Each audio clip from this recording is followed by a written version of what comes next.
Hello guys, back to my YouTube channel. जैसे कि आप जानते हैं कि गर्मियों का दिन आ चुका है, लोग घूमने निकल गए, ट्रैवल करने के लिए जाते हैं।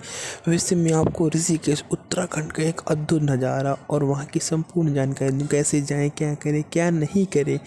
आज का आपको हमारे वीडियो पर लाइक, सब्सक्राइब, शेयर ज़रूर करें और लगातार हमारे वीडियो बने रहें ताकि कोई स्क्रिप्ट छूटे ना। और चैनल को सब्सक्राइब कर लीजिएगा क्योंकि आज का सफ़र नए नए सफ़र के लिए तैयार रहता है। चलिए शुरू करते हैं। जैसे कि आप देख रहे हैं, अभी गंगा आरती का स्नान हो रहा है, जो रात्रि का समय है। और आगे आप देख सकते हैं एक हनुमान जी और माँ सीता का एक मंदिर है। और सुबह होते ही हम निकल पड़े अपने घूमने के लिए। यहाँ पर हमने स्नान किया, ध्यान किया। अभी यहाँ पे बहुत लोगों की कमी है, इसलिए हम बहुत आराम से आए। उसके बाद हम एक रेस्टोरेंट में भोजन के लिए गए। वहाँ पे भोजन करने के बाद सीधा हम फिर ट्रैवल के लिए निकाल पड़े। वहाँ कुछ देर जाने पर हमें बहुत सारी ट्रैवल ब्लॉग मिले। हमने गंगा आरती देखी, वहाँ पर संपूर्ण लोग की जैसे। उसके बाद हमने वहाँ के उठे शिवलिंग पे दर्शन करना शुरू कर दिए और वहाँ के आदि लोगों पर भाईचारा करना शुरू कर दिया। धन्यवाद। और तो हम साथ में ये भी देख सकते हैं, कुछ लोग वहाँ पर राफ्टिंग कर, उसके बाद हम छोटे छोटे इलाकों में गए और वहाँ पर ट्रैवल ब्लॉग बनाना शुरू कर दिया। वहाँ पर कुछ ऐसे ऐसे रेस्टोरेंट है और यहाँ पर देखने जैसे सुबह हुई थी, वहाँ की भीड़ बढ़ती जा रही थी। और हम जहाँ कुछ देर मार्केट में गए, मार्केट जाने कुछ सामान खरीदा। उसके बाद श्री हरि विष्णु जो जल में मिली है, उसमें दर्शन करना शुरू कर दिए। कुछ देर चलने पर जब शाम होने लगी तो वहाँ पर कुछ लोगों की भीड़ कम होने लगी, जिसके कारण हम कुछ यहाँ पर रेस्टोरेंट में गए जहाँ पर चोटी वाले पंडित जी के नाम से फेमस है। उसके बाद रात्रि के समय यहाँ के उसके बैकग्राउंड देखा, उसके पहाड़ है और यहाँ के झरने हैं। उसके बाद हम ऋषिकेश की तरफ आगे बढ़ने लगे और आगे हम जाने के लिए तैयार हो गए और धीरे धीरे हम अपनी नदी की तरफ बढ़ने लगे। उसके बाद धीरे ऋषिकेश नगर स्टेशन पहुँच गए। उसके बाद हम वहाँ से आगे की तरफ निकल चले। जैसे कि आप देख सकते हैं, हम अपने यहाँ बाइक लिए वहाँ से निकलने कुछ दूर पर बस स्टैंड पहुँचने के बाद हमने वहाँ के अलग अलग दर्शनों के दर्शन करने शुरू कर दिए। तो यहाँ पर देख सकते हैं हरिद्वार, जिससे हमने वहाँ से हरिद्वार के लिए स्टेशन से निकले थे। यहाँ पर हमने बस के लिए 25 किलोमीटर का रास्ता तय किया। उसके बाद हम सीधे अपने ट्रैवल के लिए निकल चले। जैसे कि आप देख सकते हैं कि हमने उसके बाद अगल बगल हवाई जहाज़ के ताकि आप इफेक्ट अच्छा लगे। देखिए, ये एयरपोर्ट है, इससे आप बस से भी आ सकते हैं और ट्रेन से भी आ सकते हैं, हवाई जहाज़ से भी आ सकते हैं। इसलिए आपको तीनों मौके मिल सकते हैं। और उसके बाद हम जैसे सुबह के समय आप जाएंगे तो आपको वहाँ भीड़ भाड़ कम मिलेगा, क्योंकि वहाँ पर रेंट पर आपको घर भी कम मिलेगा, क्योंकि सुबह के समय वहाँ पर लोगों की जनसंख्या कम होती है। सुबह के समय लोग जल्दी नहीं निकल पाते। उसके बाद हमने अलग अलग होटल्स को आपने दिखाई दिए। यहाँ पर अलग अलग होटल अलग अलग रेट्स में है। जैसे कि हम जब वहाँ पर गए तो कुछ हमें 1000 रुपये में होटल और खाने का व्यवस्था हो गई थी। अब आप जैसा आप होटल लेंगे, आपके खर्चे पे डिपेंड करता है कि आप कितना वहाँ पे खर्च कर रहे हैं। कुछ लोग लोअर क्लास पे जाते हैं, कुछ लोग हाई क्लास पे जाते हैं। ठीक है, हमने यहाँ पर एक होटल अपना बुक किया। उसके बाद हम लोग वहाँ पे रात शाम को रुके और यहाँ पे 1000 से 8000 मैंने आपको पहले बताया था, वो आपके खर्चे पर निर्भर करता है कि आप जानने में ट्रैवल में कितना खर्च कर रहे हैं, कितने की बचत कर रहे हैं। हमने आपको अलग अलग प्रकार के होटल दिखाएंगे जिनका अलग अलग रेट है। ठीक है, उसके बाद हमने आपको आने के लिए ट्रैवल के लिए हवाई जहाज़ भी दिखाया था। उसके बाद हमने आगे के बस स्टॉप और ट्रेन से भी दिखाया। उसके बाद थोड़ी देर बाद चलने के बाद हम शिवपुरी ऋषिकेश पहुँच गए। वहाँ के अलग अलग स्टॉप पर रहेगी जहाँ पर आपको पहाड़ों के नए छोटे छोटे घर मिल सके, जो अलग अलग रेंट पे थे। इनकी सिर्फ प्राइसिंग सवाइज 100 से 12,000 थे। ठीक है, उसके बाद माँ गंगा के सेवात के लिए हम आगे धीरे निकल चले, क्योंकि हमें एक जगह थोड़ी रुकना था, हमें आपके लिए एक क्रिएटिव वीडियो बनाना था। और पहाड़ों की बात हो और ट्रैवल ना हो, ऐसा कहाँ हो सकता है। उसके बाद धीरे हम दूर दूर पर चलते रहे।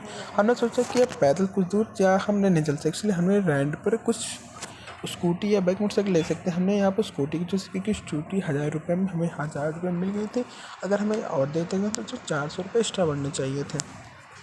अभी हम आगे की ओर काशी के नीलकंठ मंदिर में पहुंचने वाले हैं। यहाँ पर जो है, यहाँ से लगभग 25 किलोमीटर की दूरी पर है। ऋषिकेश नीलकंठ ये बहुत विख्यात मंदिर है और ये पहाड़ों पर स्थित है। इसे हमें जाने के लिए हमें स्कूटी रेंट पर ली थी, क्योंकि यहाँ पर बाइक वगैरह बहुत महंगे होते थे, इसलिए हमने सस्ते में अपने गए थे। उसके बाद हम लोग टैक्सी के पीछे जैसे निकल चले, क्योंकि यहाँ की टैक्सी 250-300 रुपये पड़ता ही है। बट हमने अपने को ले लिया 1000 रुपये में, तेल भरने का मिल गया हमको जाने से।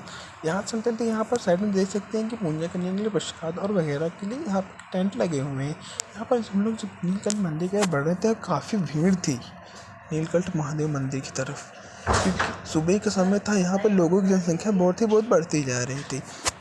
अब यहाँ पर देख सकते हैं पुराना का इतिहास है, जो हज़ारों वर्ष पुराना है। यहाँ पर अलग अलग देवी देवता सवन बनता है और आदि देवी कहते विषपान यानी कि यहाँ कह सकते हैं कि यहाँ पर संपूर्ण कथाओं का वर्णन पूर्ण रूप से किया गया है, जिनको अलग अलग प्रकार से, जिनको आप हम अपने वीडियो में दिखा सकते हैं। अभी आप इस चीज़ का आनंद ले रहे हो, उसके कुछ देर होंगे वाटरफॉल, जो मिनी वाटरफॉल भी कह सकते हैं, जो नदी की तरफ बह रहे। यहाँ की ठंडी हवाएं, ठंडी वाटर शुद्ध एकदम नेचुरल है। ऐसा लग सकता है कि आप स्वर्ग में आ गए। अगर आप स्वर्ग का दर्शन करने हो तो ऋषिकेश है, जहाँ पर स्वच्छ पानी, नील वाटरफॉल से कह सकते हैं। यहाँ पर स्नान भी कर सकते हैं, पीने के लिए शुद्ध झरने का पानी मिल सकता है। यहाँ पे बहुत सारे लोग आते हैं, स्नान के लिए आते हैं, दूर दूर तक घूमने के लिए भी जाते हैं। यहाँ से थोड़ी दूर पर यहाँ पर अखिलेश्वर महादेव का मंदिर, जो बहुत दिखाते हैं, कहते हैं यहाँ का शिवलिंग बहुत बड़ा है और ऊंचा है। जैसे कभी आपको मंदिर में देख सकते हैं कि अभी हमने अंदर में प्रवेश किया, देखिए जानते हैं कि शिवलिंग कम से कम 6 से 8 फुट का बताया जा रहा है। ठीक है, यहाँ पर इस चीज़ की अनेक मान्यता है, अलग अलग प्रकार से मानता है कि तो जो भी मानता है मान जाती है, पूरी जाती है। उसके बाद हम सीधे आगे से बजरंग सेतु पर पहुँच गए। आप जैसे कि देख सकते हैं अलग अलग प्रकार से लोग हैं जो अलग अलग रूप से टहल रहे हैं। आप यहाँ के पहाड़ों और अट्रैक्टिव लोगों ने ये देखिए, मैंने पहले बताया था कि यहाँ पर आने जाने खर्चे आपके खर्चे पर डिपेंड करते हैं कि आपको कितने कितने प्रकार के खर्चे को किया जा सकता है। ठीक है, और यहाँ पर बजरंग सेतु से बताया था, यहाँ पर कांच की तरफ से अलग अलग प्रकार की ब्रिज और रोपवे बने रहते हैं। ठीक है, अलग अलग प्रकार। ठीक है, यहाँ बजरंग सेतु में जब द्वार पर पंचमुखी हनुमान रूप से चलते रहते हैं। ओके, और वहाँ पे यहाँ देख सकते हैं, देखिए आपका मंदिर है जो अलग अलग प्रकार से अलग अलग विख्यात है।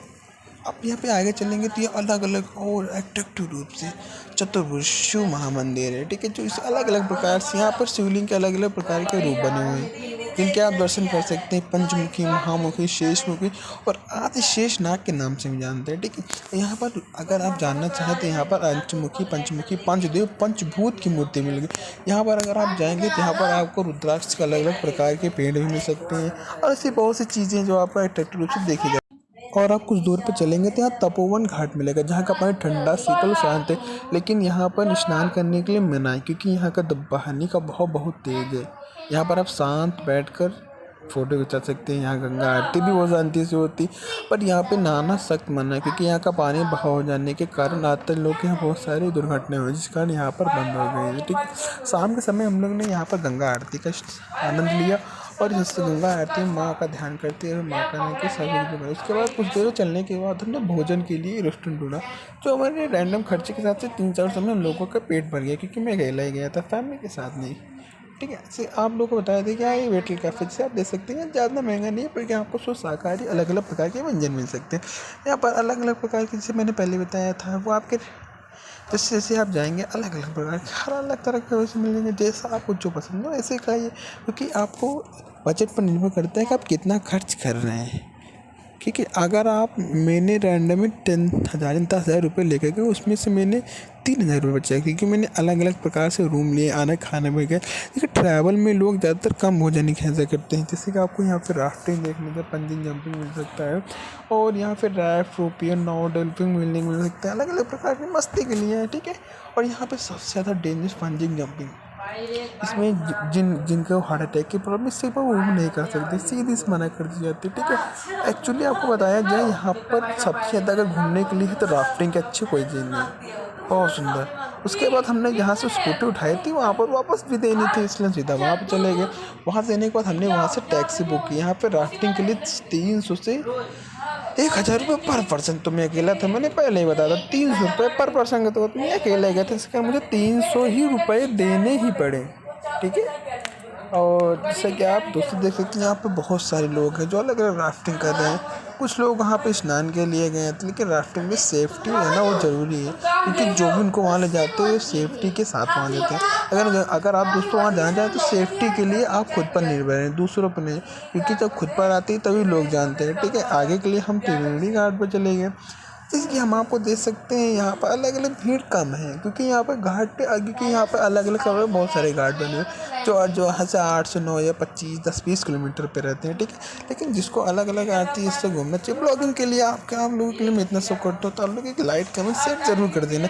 उसके बाद हमने त्रिवेणी घाट की शाम की आरती भी यहाँ की देखी, जो यहाँ अलग अलग प्रकार का आनंद लेने लगा।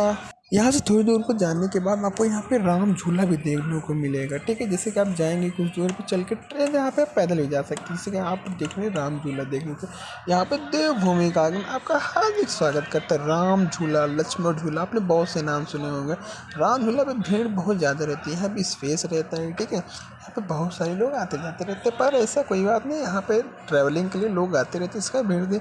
अभी यहाँ पर गर्मियों का दिन है, जिससे लोग ज़्यादा आ रहे हैं दर्शन के लिए, ठंडा मौसम के लिए। पहाड़ी इलाके में जाते हैं, गर्म बहुत कम होती है, यहाँ पर ठंडक होती है, क्योंकि अगल बगल से हवाएं तेज चलती रहती है, पहाड़ से भी अलग अलग प्रकार की हटें लगती है। अब हम जैसे जैसे चलते जा रहे थे, आगे आगे के लिए मज़ा लेते जा रहे थे। जैसे यहाँ पे गीता भवन लिखा, ठीक है।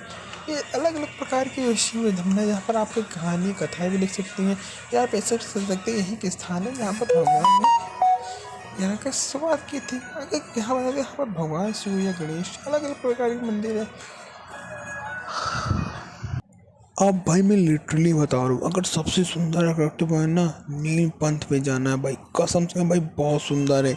यहाँ के प्राकृतिक सुंदरताओं के साथ क्या बनाया है भाई, क्या है मैं यहाँ पे साधु संत मंदिर पेड़ पौधे, भाई क्या कहूँ भाई, इतना सुंदर इतना अच्छा भाई। आप जाएंगे ना, आने का मन नहीं करेगा, ऐसा लगे कि आप स्वर्ग में आ गए।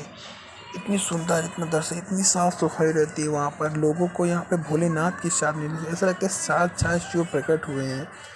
अब इससे अच्छा भी यहाँ पे साधु संत मिलेंगे आपको, जो यहाँ पे वेद पाठी ब्राह्मण बालक भी मिलेंगे, जिससे आप अलग अलग प्रकार की पूजा भी करवा सकते हैं। वो आपके ऊपर डिपेंड करता है, ठीक है।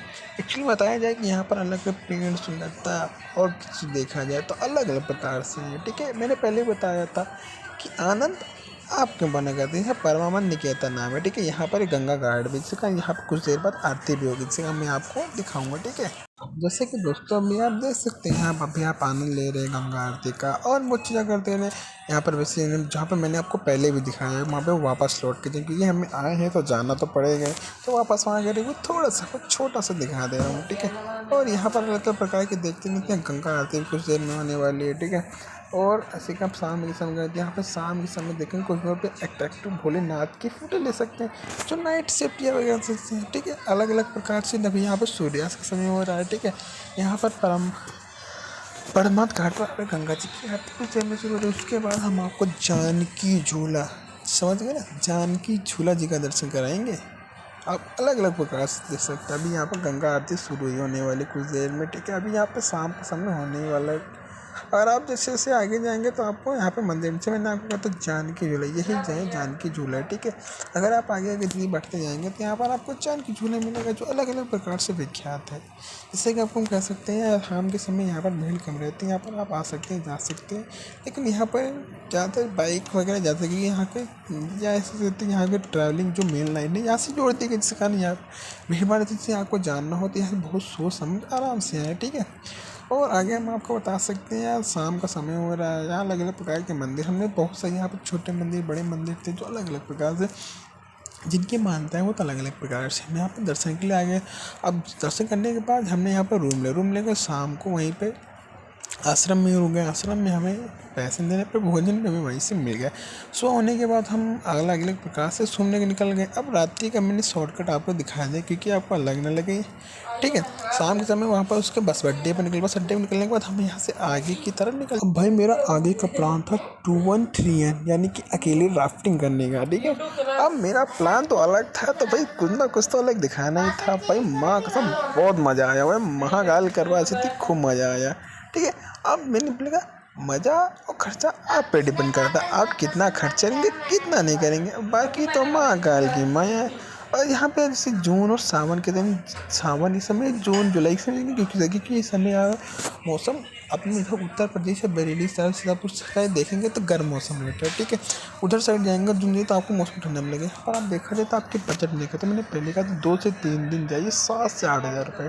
तो चलो मैंने आपको पहले तो 10 से 12 हज़ार ट्रेन या टिकट से पड़ा था। अगर आप फ्लाइट से जाएंगे तो आपको फ्लाइट से बहुत महंगा बजट पड़ेगा। 2 या 3 लोग जाएंगे तो आपको 2 या 3 दिन तो लगेंगे। अगर आप पर पर्सन है तो आप ट्रेन से जाइए, अकेले हैं यार, आप साथ नहीं दिया बाइक या बस से जाएंगे।